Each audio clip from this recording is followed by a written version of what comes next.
Hey, it's your boy, Sergeant Hooked on Heroes, hitting you with another on-the-road review of this time of DonBrothers. We're already on, what, episode 35 or something like that? Yet again, another startlingly good episode. Really, overall enjoyed it, and was pretty shocked by what happened. If you notice me continuously taking a drink of water, that would be because I'm getting over one of those goofy mucusy cough things. And at some point, I went a little too hardcore on trying to get that kind of stuff out of my throat that I created a sore in the center of my tongue that is super painful. So if I stop talking for a little bit, that's why, because I'm in pain. But I still want to get this out there. Anyway, so DonBrothers. So we start off with our team. And Kiji brother just being a angry, grumpy McGrumperson. Very upset about what happened with Miho/Natsumi. Very upset with Kiji brother still, technically. And just in general, an angry sword, right? And so he is stirring his drink at the DonBrothers Cafe, and it's really, really loud. And what's his name? Taro, not what's his name, Jesus. Taro's like, hey, can you stop that? It's making too much of a racket, blah, blah, blah. And he just freaks the fuck out on everybody. He, calls out pretty much everybody but Taro. He's like, well, you're just, perfect at everything. Who do you think you are? And why are you even eating lunch right now if you don't have money, Saruhara? And makes fun of Oni's sister as well. And then he, storms, he gets really upset, and they look at him, and he's like, and he kind of just, doesn't really know what to say, and then he leaves. And so it was really interesting to see that, because he kind of won last episode in terms of getting Tsubasa in trouble, and thereby, securing, Miho for himself, right? So he eventually ends up seeing her, Miho, who now has fully swapped back to the Natsumi persona, as it were. And he doesn't know this. So, of course, he's like, Miho, oh my gosh, where have you been? Come home with me. You're my wife. And she's like, my name's Natsumi. You're the wrong person. Who are you talking about? Well, as this is happening, he essentially, pretty much harasses her in front of a police officer, and he gets arrested and thrown in the same jail cell with Tsubasa, who is talking to the one detective lady who's Haruka's aunt. I don't know for sure, but I thought I saw something weird in her eyes, maybe she's a Juto. I don't know that for sure. But essentially, they set up the other side of the plot is that they set up a thing with Tsubasa to pretty much go undercover and to tail his own girlfriend, as in Natsumi, because they don't think that she's around. They think that he killed her, or he kidnapped her, or whatever happened. They don't understand what happened, and so they've been hearing reports of these Juto things. They want him to figure it out. And so, they're having him tell her and, figure out what's going on. And so he kind of goes along with it. He reproposes to her and has dinner with her or whatever. And that's, a majority of what's happening throughout the episode. We also get this really weird part where, for some reason, Jiro is still, sick from last episode. The one girl that he likes, that was, a friend of his growing up, ends up visiting him. And, it kind of helps him, but not really. And yeah, I don't know what they're doing with this. It's kind of odd to me to just sideline Jiro. I feel like there's a lot he could do in the story right now, but maybe I'm wrong. I don't know. But yeah, so that's pretty much all he does the whole episode is he's sick. And that's pretty much all of it. So yeah, that was really odd. But there's also a random Hitotsuki in the background of this kid who this young teenager kid who studies a lot, I guess, and doesn't know how, he wants to know what it means to be youthful, I guess.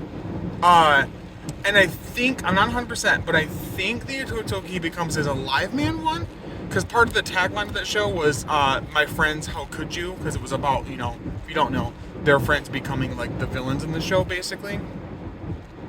But I might be wrong. Maybe it's a completely different Sentai. I don't really know. Yeah, so he's in the background doing his thing, whatever, and it's basically a non-threat to the DonBrothers at this point, as far as the Ototsuki are concerned.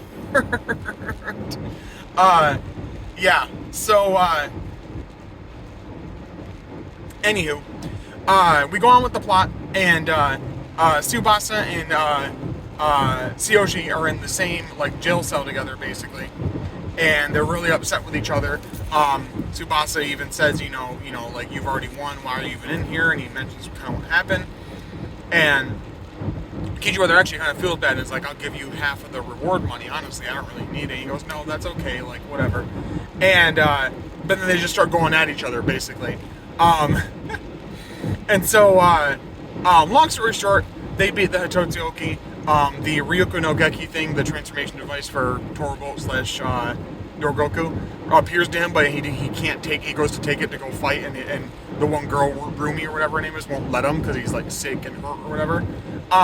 We also get a cool scene with Tsubasa talking to Jin about what the Juto are, and he mentions that they're a failed experiment and blah blah blah, and kind of a bit more about how they work in general, but doesn't fully finish it because he doesn't give him enough food to finish before he's done. He's like, oh, time's up, and tells him to leave, basically. So it's starting to bring Tsubasa into what everybody else knows about the Juto so far. But yeah, so all is fine and dandy, and then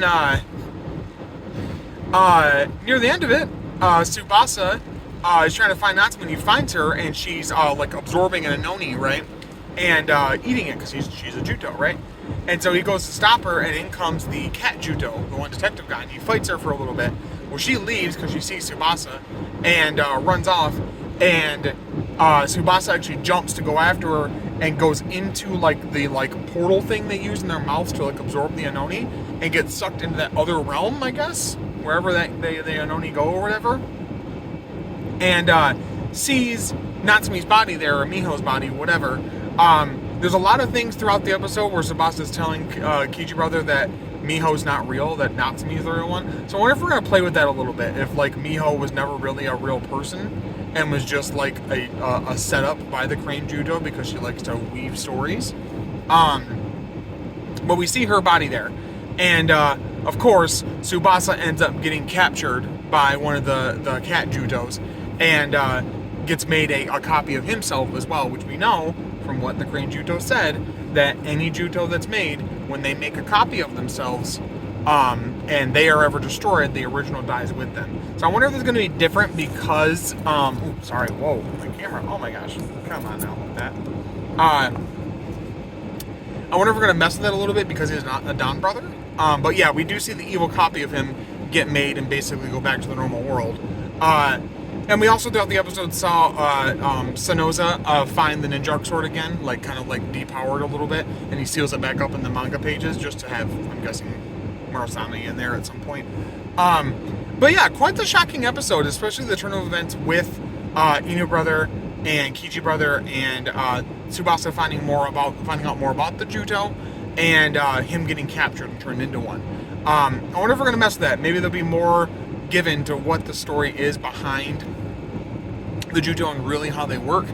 I do know there was at one point in the episode, Sanoni sees Tsubasa and sees him proposing to Natsume again, and she seems a little upset about it, but she's talking, I think it's Sanoni, or Sanoni's talking to Sonoi, and mentions that she's like, are you jealous? She's like, you want to learn about love, but are you jealous? She goes, no, blah blah blah, he has love now, but I'm not sure that's gonna last. I see in his future him filled with many wounds, and the wounds bleeding the blood of his loved one. So I wonder if neither of them are really going to get the girl, because if the Crane Judo is right, then it's not possible, really, unless the Crane Judo just decides to be good. I don't really know. But yeah, overall a really good episode. I really liked the action overall. I really liked the story. I think that they're doing a good job of not really stretching out the story with Kiji Brothers, Inu Brother, and Miho / Natsume / Crane Judo, but definitely adding a lot more intrigue to it. It is a little odd we're so far in without a primary villain general to be our main villain, but it's not a bad thing necessarily because we've gotten so much more focus on the characters. But yeah, so next week, actually I don't know if it's going to be because of golf. It always does that. But next episode is Inu Brother versus Inu Brother, basically. And the Crane Judo approaches Taro and tells him what happened to Inu Brother, and that they're going to face off and blah, blah, blah. So a bunch of confrontations and things to come up and happen. I don't know exactly what's going to go down. But overall for this one, Score-wise, I probably would give it a straight 9 out of 10. I was pretty shocked by it overall, but I was wanting a bit more. I think they do a bit too much focusing on like having the Todoroki in there and some of the other silly things like what's going on with Jiro not really being explained and just kind of there and annoying, honestly. But I still like him as a character. I just want to know what's going on and what we're going for. But overall, yeah, probably about a 9 out of 10. As far as content this week, definitely going to look out for the Geats episode 9 review. That'll be coming up here pretty soon. And definitely want to do some more content besides that if I can this week. I'm a little busy because I have Extra Life going on, which is an awesome charity foundation where people go together in either solo or in groups. They register on the website. You choose a children's hospital to get your money donated to. You ask people to donate money to your account on the website. That goes directly to that children's hospital. We're doing the Helen DeVos Children's Hospital for where we live. And we play games for 24 hours straight. Any kind of video game, card game, board game, Duck Duck Goose, whatever you want to do. So it's really a lot of fun. A lot of my good friends get together after not seeing each other for a while and get to play games together and have some good food and relax and just kind of, you know, have a good time. Have fun and just kind of like chill out and bro out together. I'll try to leave a link in the description of this video if you guys want to donate. Totally up to you if you want to, or if you just want to share the link, that's fine as well. Any donation helps, and most of them are tax deductible depending on how much you donate. So definitely something to consider. But thank you guys so much for watching and subscribing. We're already at 375 subscribers, which is absolute insanity to me. Also check out the Henshins and Homies podcast. We just did an episode recently, myself solo with Mr. Cooper, Vaughn, and also Squid Boy, about our favorite, it was a Halloween themed episode about our favorite kaiju designs and also scary / creepy episodes or moments in episodes of Toku. So check that out. Hoping to have an episode out this week. We're not sure exactly what we're going to do. We have a couple different guests we're trying to talk to see if we can get on there. But definitely keep updated on the Twitter. Follow us there on Twitter, Henshins Homies Podcast. And also myself, Rio Soul Rider Red, for any updates there. Frankie Toku as well. But thank you so much for watching, sharing, subscribing, commenting, all that good stuff. And until next time, stay hooked on heroes. I'll talk to you later. Bye-bye.